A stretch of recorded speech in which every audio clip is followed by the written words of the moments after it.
you've submitted your application, and now you've been invited for an interview. What's next? Don't worry, because I'm about to tell you. Hi, my name is Queenness, and today I'm going to be sharing with you my process of my final interview with Emirates Airline. Now, if you watched my last video, then you know that I promised that in this video I would be giving you details on my final interview process, so that's what I'm going to do. However, if you haven't watched my last video yet, do go and check that out, because in that video I go through the entire application process. I give you guys examples of what you should be wearing, how your makeup should be done, and I also show you the exact CV resume that I used to secure my job with Emirates, as well as the cover letter that I used to secure the job. So if you haven't applied yet, then please go check out that video if you haven't already seen it. And if you want to know all the questions that I was asked during my final interview, then please stay tuned to the end of this video, because I will be sharing all of those with you today, as well as ways that you could answer those questions and the ways that I answered those questions. So if you want to know all the questions that I was asked in my interview, then stay to the end of the video. And I've also included some questions that other crew members were asked during their interview, just to give you guys a more complete type of list of what questions that you might be asked, so that you can better be prepared for your Emirates interview. So let's get right into it. By the way, I am aware that some things of the process are no longer the same. However, the principle always remains the same. The qualities that Emirates will be looking for will remain the same. So stay tuned and pay very close attention. So first of all, I traveled to Toronto for my final interview. When I applied, I was living in Quebec, the province of Quebec in Canada, in the city of Montreal. So I drove 6 hours to attend my invitation-only open day. There are chances that you might have to travel to a different city, because Emirates does not hold interviews in every single city, right? We fly to a lot of different destinations, and they select some of those destinations to hold interviews. Some of those interview days are invitation only, and some of those interview days are open day where anyone can come. The one that I went to was invitation only, and there was approximately around 80 or 90 participants in my invitation only open day. What to wear? Now, if you saw my last video, then you already know what to wear. You're going to wear the same type of business clothing that you wore in the pictures that you had to submit for your application. I wore a knee-length skirt, some skin color stockings, a nice sheer nudish pink blouse with a little bow tie, black bow tie in the middle, with also a blazer.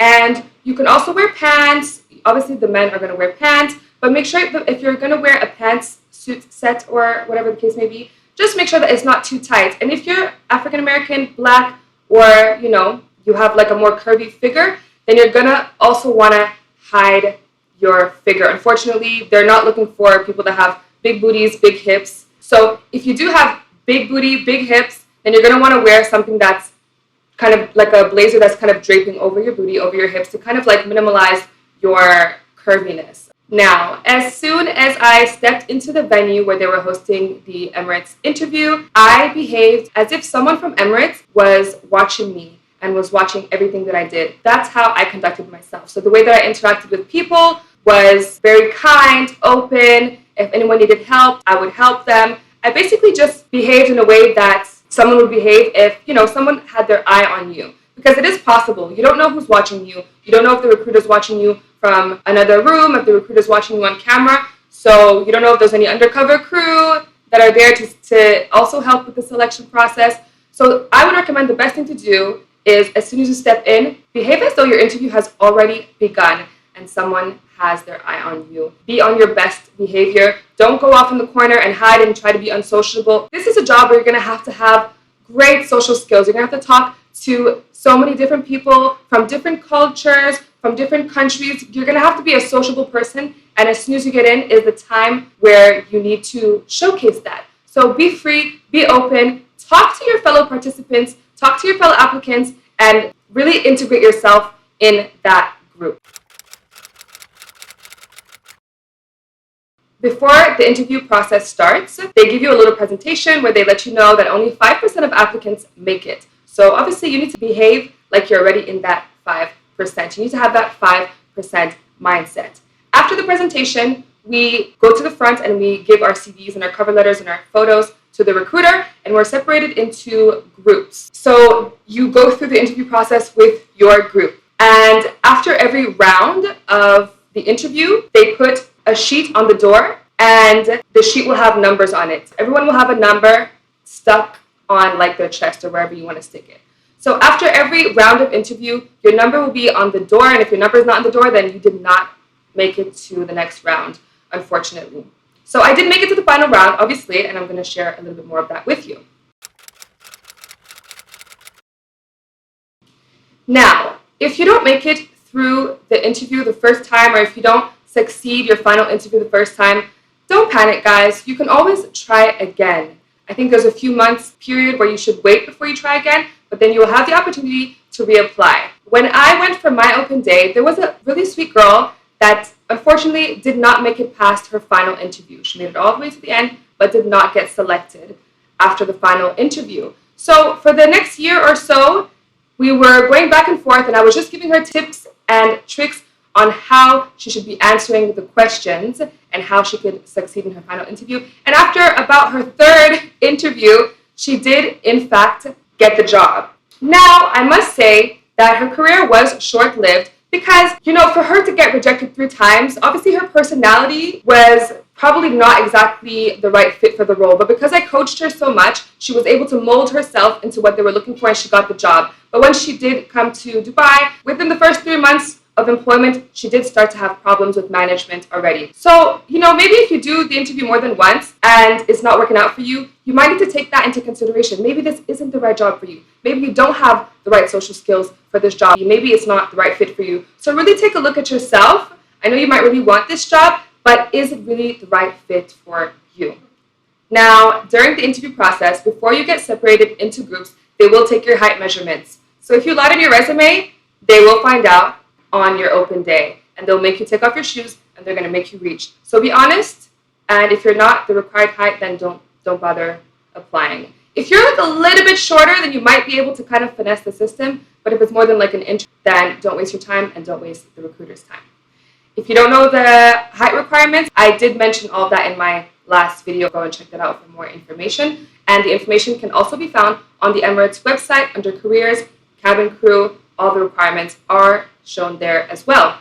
So yeah, after all the height measurements, whatever, everyone has their numbers, you leave the room, and then you're called in for your interviews. And after every round, it's absolutely nerve-wracking to have to wait after every round to see if your number was on the door, but it's also very exciting. Now, I do remember some of the questions that I was asked for by the interviewer. They might not be like exactly the way that they were formulated 7 years ago, but as I said before, the principle is the same.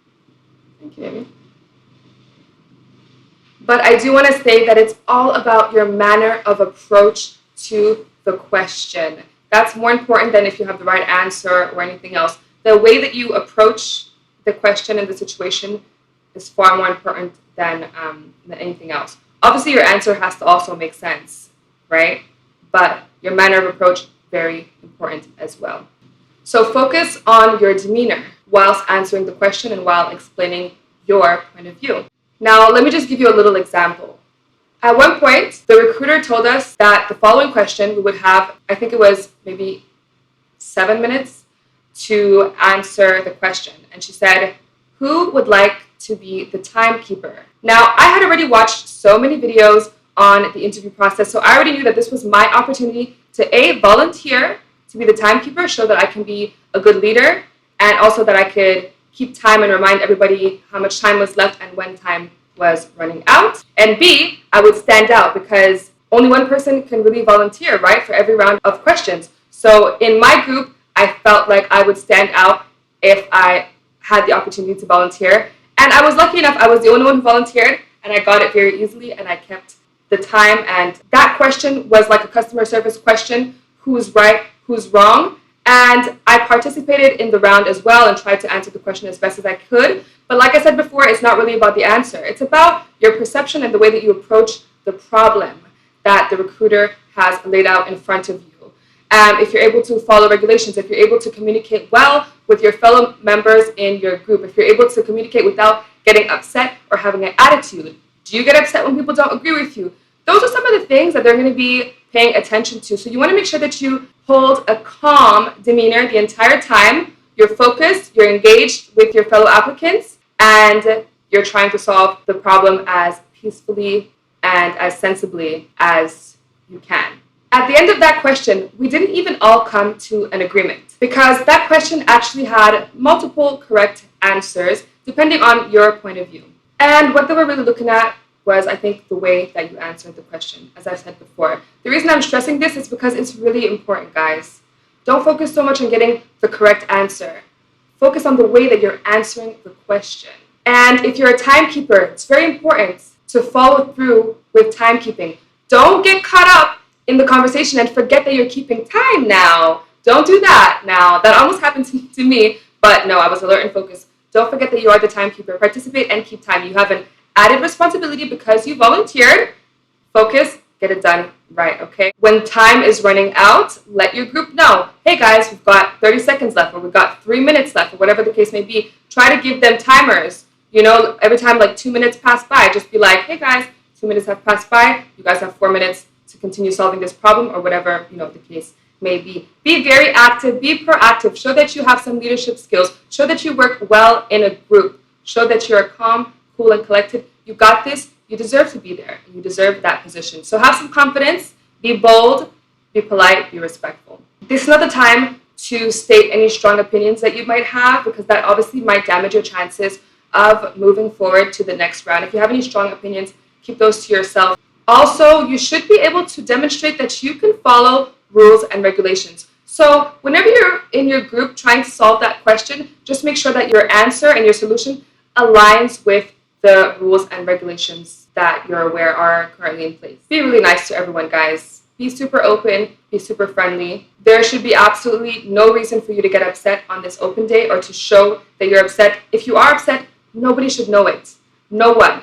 Because if you're having a bad day and you can't shake it off before going to work, then obviously they're gonna see that. They're gonna say, oh, when she's having a bad day, she's gonna take it out on her colleagues. He's gonna take it out on our passengers, and that's not what they want. Leave your personal problems at home and be your best self on this day. If you can't go through such an important day without losing your cool, then trust me, you won't last long in the company, and that's just the honest truth. You won't.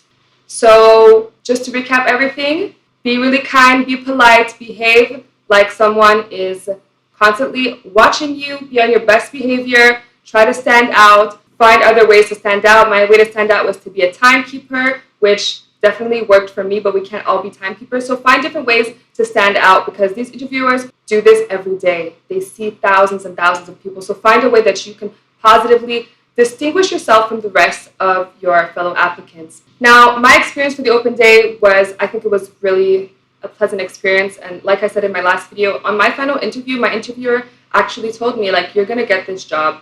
Tell your doctor that you need this and this and these papers before you move, and you're good, you know. So that's how much of an impression I made on the recruiter. And I really hope you guys can also make such an impact on your recruiter. Now I want to get into some of the questions that I and other crew members were asked for our final interviews. And my hope is that, not that you will copy the answers for these questions, but my hope is really that you guys can read these questions and prepare and find suitable answers that really are true to you. And if you don't have suitable answers, knowing these questions in advance can also, you know, give you some time and opportunity to kind of like think of an acceptable answer. Even if it's not true, you can actually make a story up. Who is going to know? I don't recommend that, but you got to do what you got to do. It depends how bad you want it. So you might even have to make a story up to answer one of these questions to stand out, to make yourself more interesting. But nonetheless, let's get into some of the questions that I was asked. One of the questions they'll ask you is, why do you want to work for Emirates? So you need to look at yourself and really think, like, why do I want to work for this company? What do I love about Emirates? What do I love about what they represent? What do I love about their company, what they stand for, their brand, things like that. So why do you want to work for Emirates is one of the questions. Another question that I was asked was, where have I traveled before? So for me, that was easy to answer. At the time, I had only been to Mexico, Jamaica, and Canada. What do you think about different cultures? So that was another question that I was asked, and that question is more important than you think because in your role as cabin crew, you will have to mingle and socialize with people from many different cultures, whether it's your crew members, whether it's other employees of Emirates, whether it's your passengers. There's a mix of so many different cultures, and there are actually some things in different cultures that might be deemed as, inappropriate or nasty or dirty in your culture that are completely acceptable in other cultures. So it's really important that you're able to blend in and kind of be open and accepting of other people's culture without throwing a fit, without judging them harshly or negatively, without it impacting the way that you do your job. You need to show that you're open to learning and getting to know people from different cultures and different parts of the world, because that is such a big part of your job. You might be living with someone from a completely different culture than you, and you will have to respect that person, respect their culture, respect the type of food they're cooking. There's so many different aspects that go into people's culture and the differences that we all have in our cultures. So you really have to demonstrate that you're completely open to that, and you really have to be open to that. And if you're not open to that, if you're racist or you're prejudiced against other nationalities, religions, cultures, then this is sincerely not the job for you. But when I was asked about what I thought about working with people from different cultures, I responded with genuine enthusiasm because I genuinely love meeting new people, learning from them, learning from their cultures. I love talking to people, and I think that that's how you grow in life. That's how you kind of gain different types of educations that school can't really teach you. So I genuinely answered that question, and I really hope that if you're applying for this job, that you genuinely are open to experiencing different cultures. Do you work better in teams or alone? So that's another question that I was asked. So for a question like that, you could say, I work really well in teams, and I love working in teams. It's exciting, and I also think that I work quite well alone. I'm also able to focus when I'm on my own, and I'm excited to be in that team environment or whatever the case may be. Just think about your answer and let it make sense. Let it demonstrate that you can be an asset to the team, because essentially every flight you are a team, and every flight you have a different team. So it is something that's very important. So think about that and answer accordingly. How would your friends or coworkers describe you? How would your friends and coworkers describe you? This is the time to name some positive attributes that people might have told you. And if no one has ever complimented you, then this is the time to make some shit up. It is what it is. Do what you gotta do to get the job. Don't make it unbelievable or anything like that. But if you have attributes of yourself that you know are true and valid, maybe someone hasn't necessarily shared those with you, but if you know that it's true, then that's the time to share it. No one's going to know if it's coming from you or if it's coming from your friend. Tell me about a time where you helped someone. Have you ever worked with someone you didn't like? So for me, they asked me this question, and I did work with someone that I didn't necessarily like, which was my boss. Well, she actually didn't like me, so that's why I didn't like her.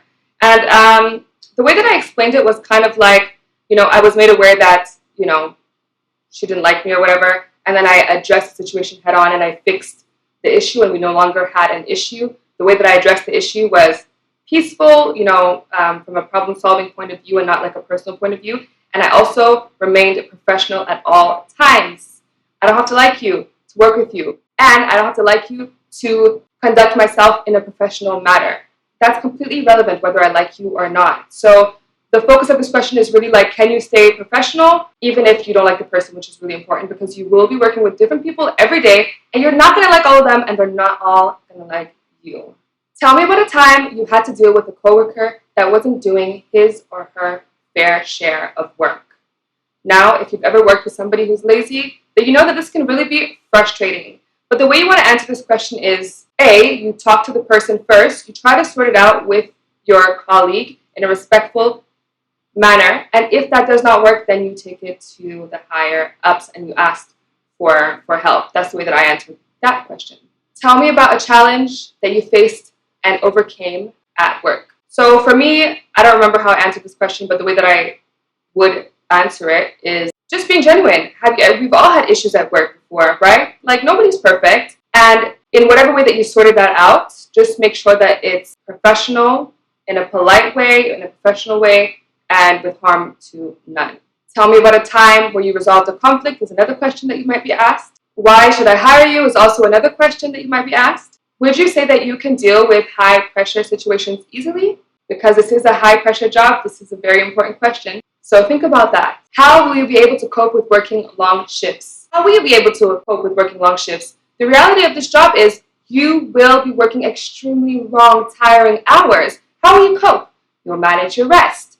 You'll eat healthy. Think of some things that you can really do to help you manage stress. You can say, I do meditation to manage stress as well. I do a bit of yoga. I do this and that. Don't say you see a therapist. They don't want anybody with mental issues. They're not going to hire you if you say you have mental issues. So just use other examples of how you deal with stress. Meditation, yoga, sleeping well, eating well, being healthy, doing exercise, and so on and so forth. Another question I was asked was, how long do I expect to work with them if I was hired? And the way I answered that was really like, I would like to stay as long as, I'm growing and, evolving in the company. You're going to answer in your own way. How long do you intend on staying in the company? If you only intend on staying for 1 year, do not say that. Don't say that. You're going to have to lie if that's really your intention. Say that you intend on, they want to keep retention. They want to retain their employees for long because they're already investing a lot of money into you to get your visa done, to train you, put you through training college. All these things cost money. So for the first year, it takes like about a year for them to recoup all that money. So don't go in there saying that you only want to stay for 1 year and then go back to school or whatever you want to do. Try to make it seem like you want to grow with the company as much as you can. Another question that you might be asked is, what did you do to prepare for this interview? For me, I watched a lot of videos, but I wouldn't really tell that to the recruiter. I would say that I read up on the company, Emirates values, and just, name different ways that you prepared for this interview. At the end of my interview, I was asked, do you have any questions for me by my recruiter? And my recruiter was really awesome and she was really easy to talk to. And the only question that I had for her was, when can I expect a response to my final interview? And she said, don't worry, you'll get it. I think she said you'll get it in a few days. But honestly, you already got the job.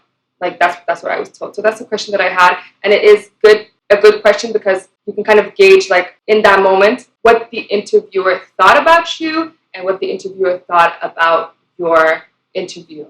So that's what I asked, when can I get a response? And that was the answer that I got. Now they might ask you other questions as well, obviously the normal stuff tell me a little bit about yourself and those things. And for those questions, you just want to be honest. My name is so-and-so. I've been working for so-and-so company for X amount of years.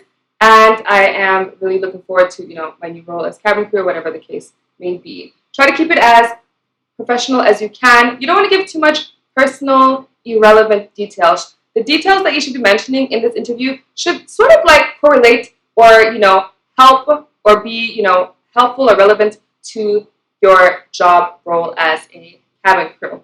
So, guys, that is actually the end of my video today. Thank you so much for sticking with me to the end of the video. I really appreciate it. And if this video had value for you, please subscribe to my channel. Give this video a thumbs up. I would really appreciate it. As you know, it really does help with the algorithm. So thank you so much, and I'll see you in my next video.